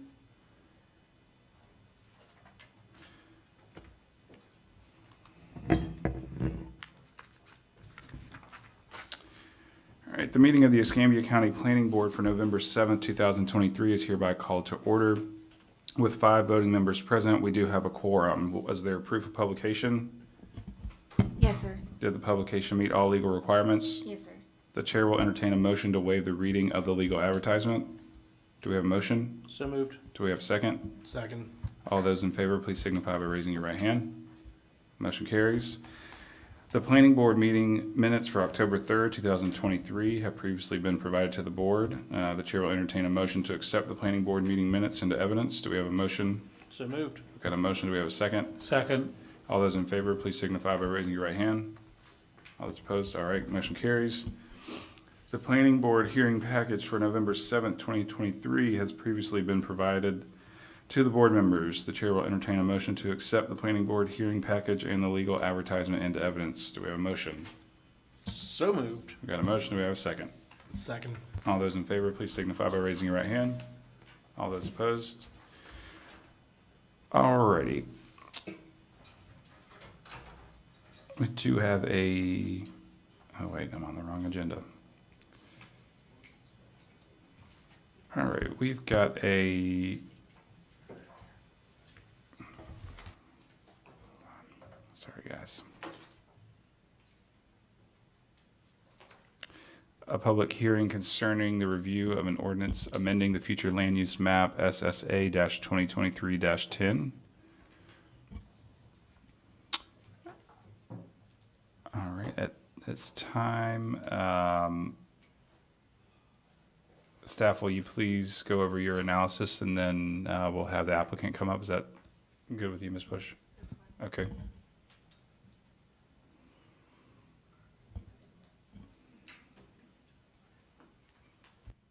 Once again, Andrew Homer, Escambia County Development Services. This is a small-scale map amendment 2023-10. This is our location map. You can see it is south of Highway 98, just to the east of Blue Angel Parkway. This is a 500-foot radius map showing the zoning on site as commercial. This is the current future land use of the site, which is commercial. Proposed future land use would take it to mixed use urban. This is an aerial map of the site. This is the notice of public hearing sign posted on site. This is looking north along Geese Lane towards Highway 98. This is looking south down Geese Lane. This is looking across the street from the subject property. If y'all will recall, there was a small-scale map amendment on the east side of the road. And that's it for the photos. I'll go into the staff analysis at this time. So once again, this is a request to go from commercial future land use to mixed use urban. As to the compliance review from our comprehensive plan, the first general condition would be that the conversion from commercial flu to a mixed-use urban flu would allow for residential development in that zoning district within a commercial future land use category if If a property is zone commercial or heavy commercial light industrial, residential is only allowed as part of a predominantly commercial development. Professional practices. The requested change to mixed-use urban would be compatible with the existing residential uses along Geese Lane. The,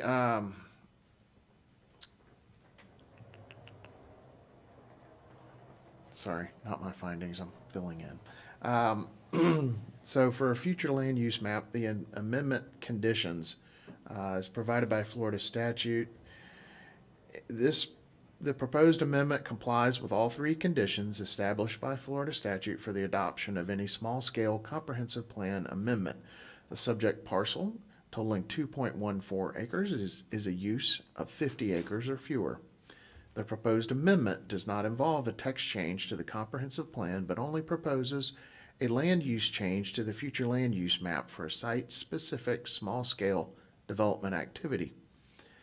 The properties that are subject to the proposed amendment are not within a designated area of critical state concern. Other comp plan policies to be addressed: housing. The proposed mixed-use urban FLU would be suitable in this residential zoning area.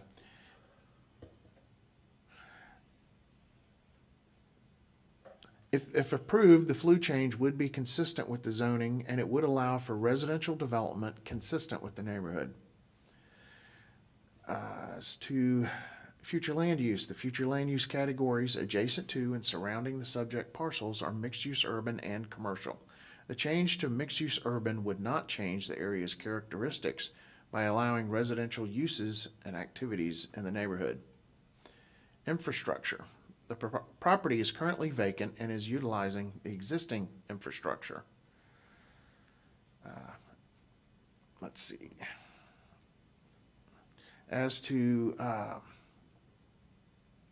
potable water, sanitary sewer, and solid waste, Emerald Coast Utilities Authority provides potable water and sanitary sewer collection and treatment, and solid waste collection and disposal for the subject parcel. As to stormwater and transportation and mobility, TTO staff has reviewed the future land use case, SSA 2023-10, for the planning board meeting scheduled for November 7th, 2023, and provided comments as follows.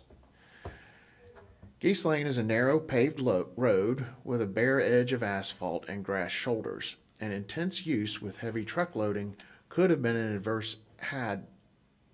an adverse impact on the roadway. Requirements for roadway upgrades could be discussed during the development review process depending use.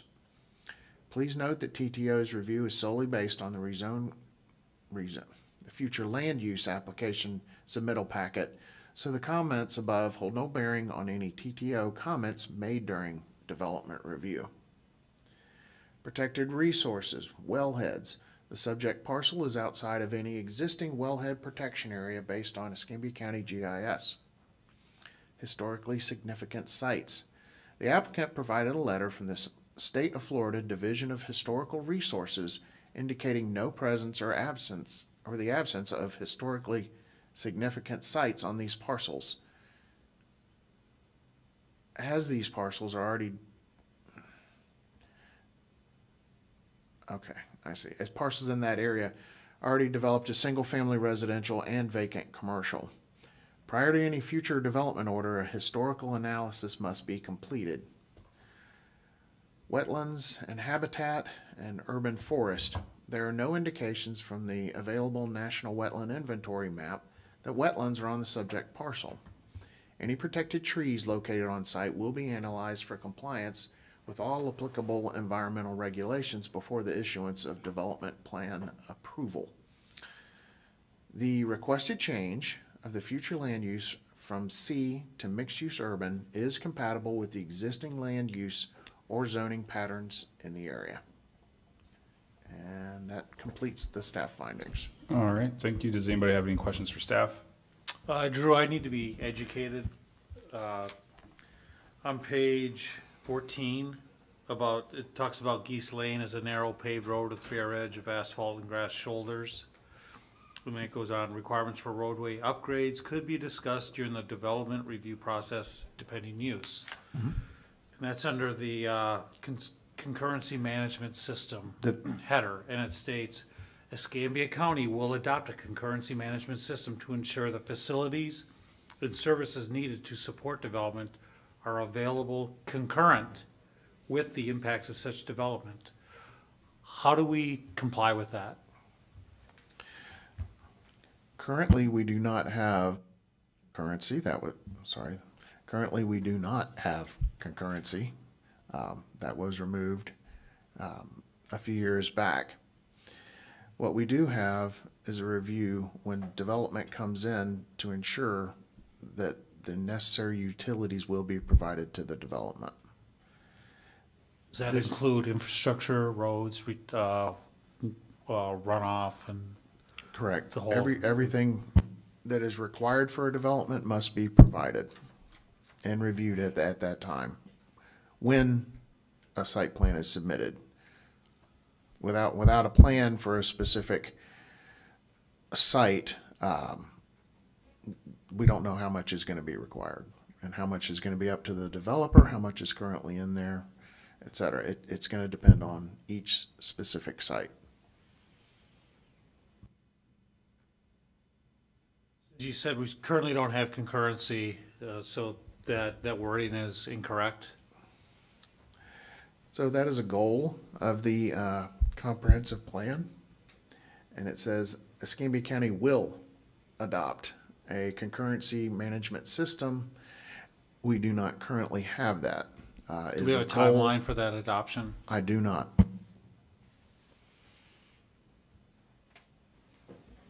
That's all I have, thanks. Yes, sir. Thank you. Anybody else? All right, Ms. Bush, if you'd like to come forward and run through what you've got.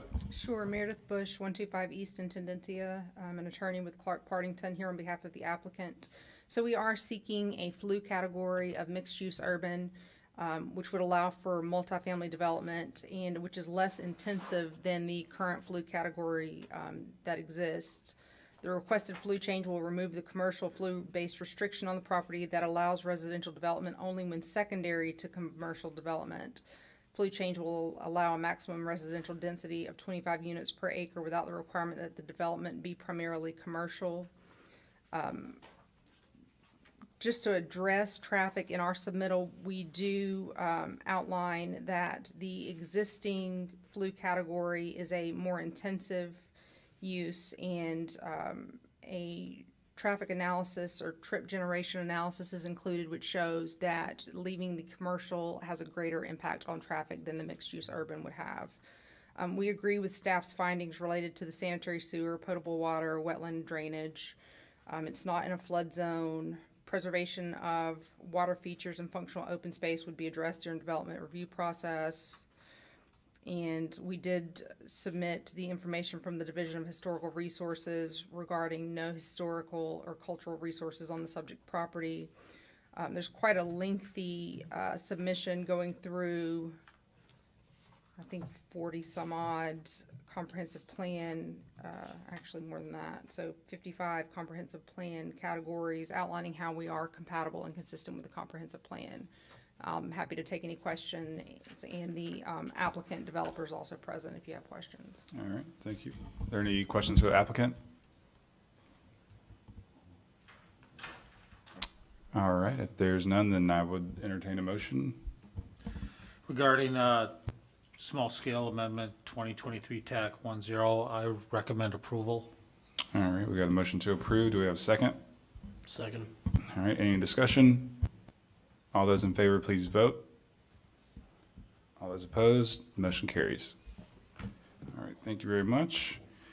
And that was our only public hearing today. We'll move down. We didn't have any forms filled out for public forum.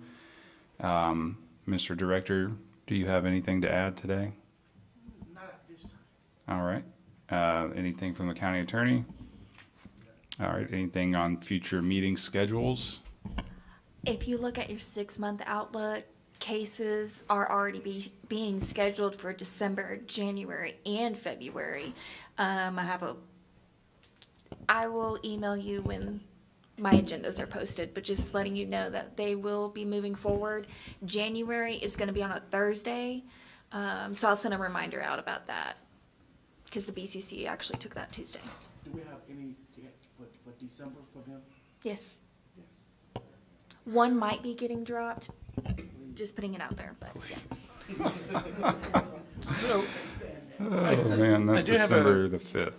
I do have a question, because on the Z 2023-21, it says it's been moved to remand to the planning board, but it's not on the 6-month calendar yet. Do we have any idea when that's going to come back up? Search That through and one- identify proper location criteria, 2340 Frank Street. Yes, I do not know when. As a matter of fact, I have been in discussions with Mr. Page, who's the agent, and we do not know when. But we're definitely having discussions with them. Yes, sir. I just want to make sure that it wasn't missed on the 6 Yes, sir. months, since it should be coming up soon. All right. Well, that sounds good. I think that kind of concludes everything we've got today then, and everybody have a good Thanksgiving, and we'll see y'all in December. Absolutely.